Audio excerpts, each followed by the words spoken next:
Göktepe Mahallesi Haliliye ilçesinde oturuyorum. Oruçluyuz. Evet. Oruçluyuz Allah'a şükür. Havalar serin, şu anda bir sıkıntı yok. Çalışıyoruz gün boyu elhamdülillah. Orucumuzu da tutuyoruz, ibadetimizi de yapıyoruz. O zaman sabah serinde çalışıyorduk saat 9-10 gibi. Ondan sonra evimize gelip akşamüstü tekrar serinlikte gidip tarlamıza işimizi yapıyorduk. Bu şekil düzenli periyotta devam ediyorduk. Bu şekil ibadetimizi ve oruç farzımızı yerine getiriyorduk. Bizim için faydalı bir şey. Tam işlerimizin yoğun olduğu bir döneme denk gelmesinin münasebetiyle işte bizim sokağa çıkma yasağından muaf tutulmamız çok güzel oldu. Bizim için çok faydalı ve verimli oldu aslında. Çünkü bizim şu anda gördüğünüz gibi fidelerimiz mevcut. Bunları ürettik. Bunlar zaten belli bir ekim dönemi var bunların. Fazla boylandığı zaman veya şey olduğu zaman elinizde çıkarmak zorundasınız zaten. Ya biz genellikle yaş zebze üzerinde fidecilikle uğraşıyoruz. Biber, patlıcan, domates, salatalık, kavun, karpuz gibi ürünleri fide olarak yetiştirip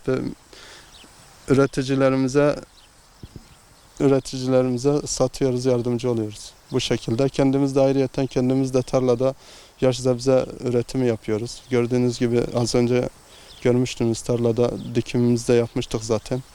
Bu şekilde Teravih Ramazan'ı çocuklarla değerlendirmeye çalışacağız inşallah. Ya camide olmaması bizim için çok büyük bir burukluk aslında. Yani hani insan bir şey kaybettiği zaman nasıl ifade edilir bilmiyorum ama o durumdayız şu anda.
Valla hava güzel maşallah.